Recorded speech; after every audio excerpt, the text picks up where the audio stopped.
Nous allons donc poursuivre ces dialogues de la santé en accueillant notre deuxième grand témoin de la journée. Donc, je vais demander au docteur Arnaud Fontanet, directeur de l'unité d'épidémiologie des maladies émergentes à l'Institut Pasteur, membre du comité scientifique Covid, de me rejoindre. Prenez place. Et donc, nous allons nous interroger sur est-ce que le fait de sauver des vies, c'est aussi sauver l'économie. Donc, on va se replonger dans quelques années en arrière avec donc cette épidémie donc de Covid qui a contraint le gouvernement à prendre un certain nombre de décisions, des fermetures de lieux publics, des mesures de confinement.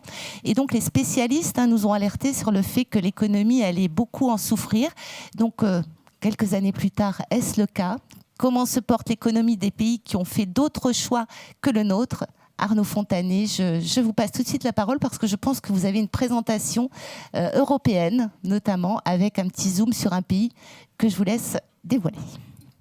Merci beaucoup, en tout cas.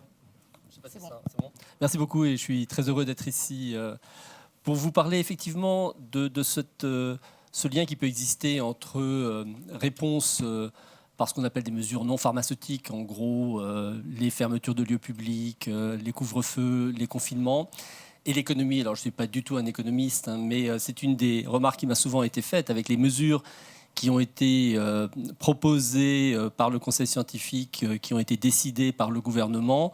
Vous avez eu un impact très fort sur l'économie, et je pense qu'il est important de prendre un petit peu de recul aujourd'hui pour s'interroger réellement sur quel pouvait être le lien entre une réaction notamment très précoce, des mesures fortes, et puis finalement l'impact que ça a eu sur l'économie, parce que malheureusement, on ne va pas se voiler la face, il y aura vraisemblablement d'autres événements pandémiques dans les, on va dire décennies, mais peut-être années à venir. Et les leçons de la Covid sont très importantes à tirer actuellement pour être mieux préparé pour la prochaine. Donc je vais effectivement vous proposer quelques diapositives, si je peux avoir la première diapositive, pour illustrer le propos. Donc vous avez ici, j'ai choisi de prendre une comparaison de l'excès de mortalité pendant la période pandémique liée à la Covid. Et vous avez sur cette diapositive les pays d'Europe occidentale, j'ai rajouté les États-Unis, donc sur une période qui va de 2020 à 2022.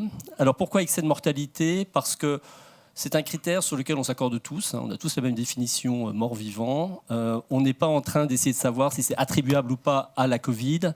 Les pays avaient différentes façons de tester. Puis il y a eu tous ces morts qui étaient morts de la Covid ou avec la Covid parce que l'infection par le virus était concomitante d'une autre pathologie qui aurait pu entraîner le décès. Et enfin, il peut y avoir des décès indirects. Il y a eu une saturation des services hospitaliers qui n'ont pas pu fonctionner aussi bien qu'ils l'auraient voulu. Il y a pu y avoir des déprogrammations de soins. Donc en prenant sur une période donnée où la pandémie Covid était le principal élément perturbateur, une analyse d'excès de mortalité vous permet une comparaison entre tous les pays avec des données déjà assez robustes et fiables pour l'ensemble des pays concernés, particulièrement si on parle d'Europe occidentale. Et on se rend compte que les différences sont quand même importantes, puisque vous voyez qu'entre le Danemark, qui est le pays qui a le meilleur bilan, et l'Italie, qui est celui qui a le plus mauvais bilan à l'échelle européenne, et là je parle d'Europe occidentale, on a des ratios de 1 à 7. Donc c'est quand même pas anodin. Alors il y a des facteurs structurels qui y contribuent.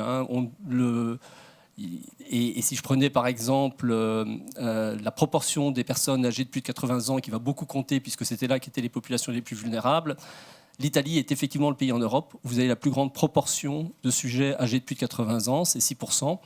Le pays qui a la plus faible proportion, c'est l'Irlande, qui est bien située, qui est à 3%.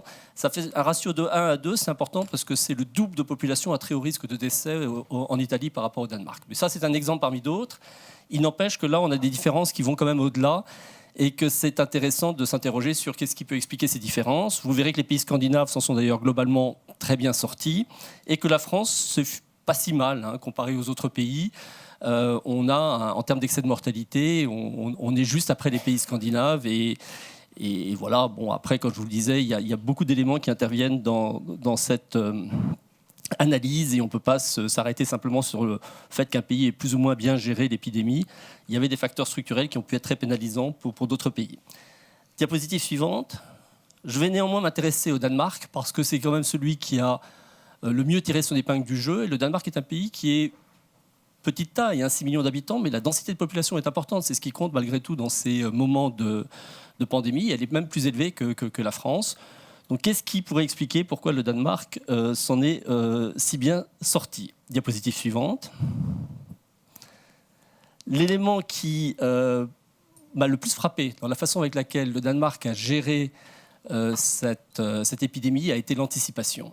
Ce que vous voyez sur ce graphique, c'est les admissions hospitalières hebdomadaires pour la Covid-19 pendant la période pandémique.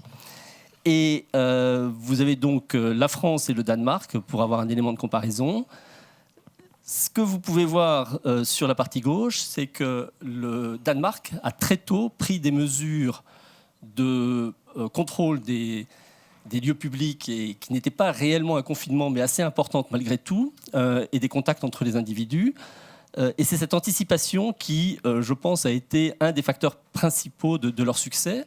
Alors ça paraît a posteriori assez évident, mais c'est bien de le montrer et de le documenter, puisqu'on a des statistiques aujourd'hui qui permettent de le dire. Le 11 mars 2020, la première ministre danoise est allée à la télévision.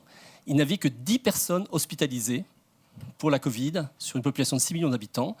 Et elle a dit, à partir de demain, on prend des mesures fortes. Si vous faites le parallèle avec la France, on était dans une situation qui était déjà, vers le 10 mars, extrêmement avancée quand vous regardez ce qui se passait dans l'est de la France et dans les régions Hauts-de-France et nord de Paris. Et si la première ministre danoise a été en capacité de prendre ces mesures, c'est qu'elle avait finalement l'avis de collègues épidémiologistes qui lui disaient « Regardez ce qui se passe dans le nord de l'Italie. Nous, avec 10 cas, on peut anticiper qu'il y a eu 10 jours plus tôt 300 personnes infectées pour en avoir 10 qui soient à l'hôpital à cette date-ci. Et attendez-vous à ce que dans 3 semaines, on soit dans la même situation que l'Italie. Si vous fermez aujourd'hui, vous ne remplissez pas les hôpitaux. Et la situation, vous préservez finalement les vies humaines de façon absolument radicale. Donc c'est ce qu'ils ont fait, et du coup ils ont eu un pic qui était toutes les personnes qui étaient en incubation au moment où ils ont fermé, qui ont finalement fini à l'hôpital, mais qui est un pic d'amplitude bien moindre que ce qu'on a connu en France. Et ce que vous voyez dans le bandeau rouge, c'est l'intensité des mesures reflétées par la diminution des déplacements mesurés par Google Mobility par rapport à des lieux de commerce et des lieux de loisirs, qui est un des indicateurs en fait assez intéressants de jusqu'à quel point les mesures de fermeture des lieux publics ont impacté la mobilité des populations. Donc ils ont réussi à gérer très bien cette première vague avec des mesures qui étaient moins fortes qu'en France, puisqu'en France, il a fallu prendre des mesures beaucoup plus radicales, qui étaient un confinement strict, parce qu'on était à une situation qui était déjà très avancée. Et puis, quand est arrivée la deuxième vague, là encore, ils ont réagi plus tôt. Il y a eu un petit délai, mais finalement, ils ont eu un pic qui était plus faible. Et puis, ils ont pu redescendre très vite et sortir finalement de ces 2 premières vagues avec un bilan humain en termes d'hospitalisés et de décès qui était très inférieur à celui qu'on a connu dans les autres pays d'Europe occidentale. Alors qu'une fois qu'ils avaient vacciné leur population, quand la vague Omicron est arrivée en début 2022, là, ils ont laissé filer. Ils ont eu un pic hospitalier très élevé, mais avec un impact en termes de mortalité beaucoup plus faible, parce que c'était sur des populations vaccinées. Et comme vous l'avez vu auparavant, il y a eu une augmentation de la mortalité en 2022, mais qui a été relativement limitée. Donc le Danemark est vraiment pour moi l'exemple en fait de ce qu'il faut faire dans ces situations-là. C'est une action très précoce qui vous permet des mesures qui sont finalement moins accentuées que dans les moments où vous le faites avec un peu de retard, et sur des périodes plus courtes.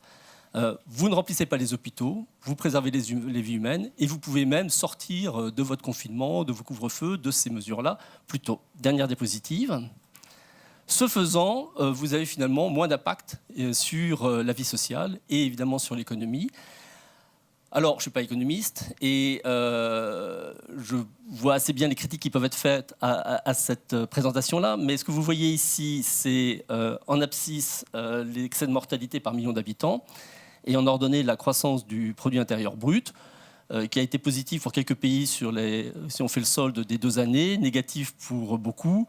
Mais ce que vous voyez globalement pour des pays qui ont des économies assez similaires et qui se ressemblent, qui sont ceux de l'Europe occidentale, que les pays qui ont eu le moins d'atteintes sur le moins d'excès de mortalité sont également les pays qui économiquement s'en sont le mieux sortis. Et les pays en revanche qui sont rentrés dans une spirale de confinement prolongé, etc., sont des pays qui économiquement s'en sont le moins bien sortis. Alors, ça ne met pas fin au débat. Mais quand on y réfléchit, finalement, le bon sens nous dit qu'effectivement, de prendre des mesures précoces qui empêchent de remplir les hôpitaux, ça va évidemment sauver des vies humaines. Et si ça vous permet de prendre des mesures qui sont moins sévères, parce que vous avez été dans l'anticipation et sur des durées plus courtes, vous imaginez aussi que l'économie et la vie sociale s'en sortiront mieux.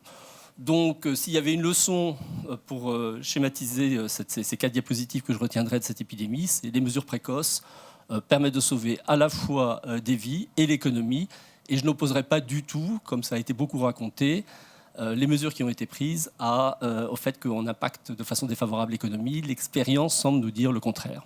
Merci beaucoup Arnaud Fontanier, c'est une présentation qui est effectivement très parlante. Merci à vous. Est-ce que vous avez des questions ou des réactions? Oui, le micro est juste derrière vous, on vous écoute. Anne de Dan, moi j'ai une question qui est qu'effectivement, à l'instant T, déjà on se rend compte que la France est moins bien placée que le Danemark, mais surtout, est-ce qu'on ne risque pas, si on se projette à 3 ou 4 ans, à avoir des effets encore plus forts en termes économiques? Je pense au non-remboursement des PGE ou autres faillites qu'on voit avec connaissance. Est-ce que vraiment, à l'instant T, ça suffit pour dire que les dommages sont moins graves? Alors, n'étant pas économiste, je ne serai pas en mesure de vous répondre. Ce que je peux vous dire, en revanche, c'est que on a eu finalement on a vu l'économie chuter sur 2020 et puis repartir très bien en 2021. Tous les pays étaient en V. Donc, ce que je vous ai montré, c'est un solde, hein, en gros, avec un V où la principale cassure a été sur 2020.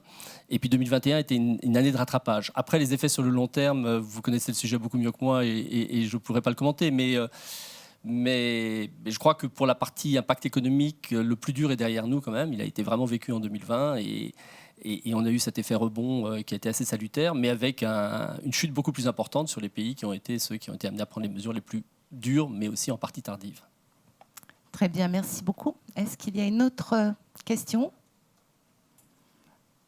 Non, pas pour le moment. Oui, Anne? La question impossible, a posteriori, qu'est-ce qu'on aurait pu faire de mieux ou de pire?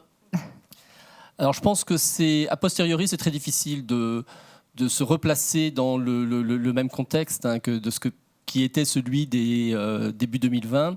Ce qui est clair, c'est que le Danemark est le pays où, quand vous regardez les indicateurs de l'OCDE, de la confiance dans les institutions et le gouvernement, les niveaux de confiance sont les plus élevés. Donc quand la Première ministre arrive à la télévision et vous dit « Demain, les scientifiques m'ont dit que dans 3 semaines, c'est l'Italie si on ne fait pas des problèmes.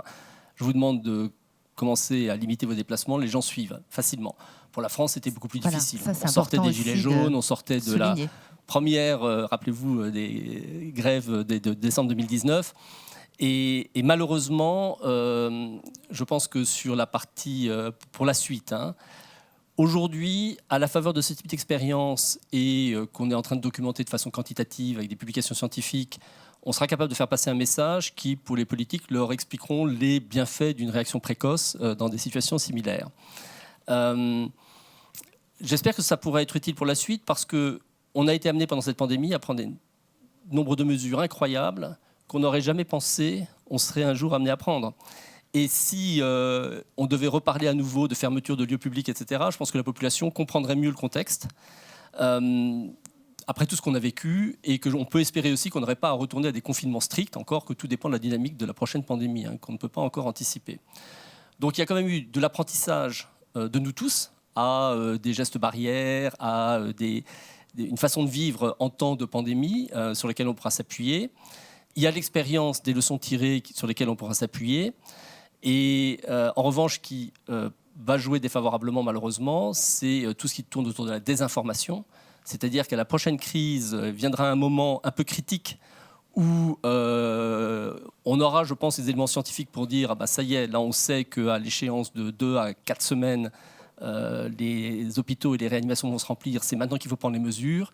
Et ce jour-là, il faudra qu'on soit dans un contexte de confiance vis-à-vis des politiques, vis-à-vis de la population et de contrôle. Mais comment pouvez-vous parler de contrôle hein, de l'information? Et c'est le débat qui va suivre sur les médias. C'est avec toute la désinformation qui circule, parce que ce qui me fait le plus peur, c'est qu'il y aura des gens pour complètement miner le terrain du débat avec des fausses informations à un moment où on a vraiment besoin d'avoir une confiance, y compris dans les scientifiques. Et c'est ça qui me fait le plus peur pour la prochaine. Merci beaucoup, Arnaud Fontanier. On vous applaudit. Désolée.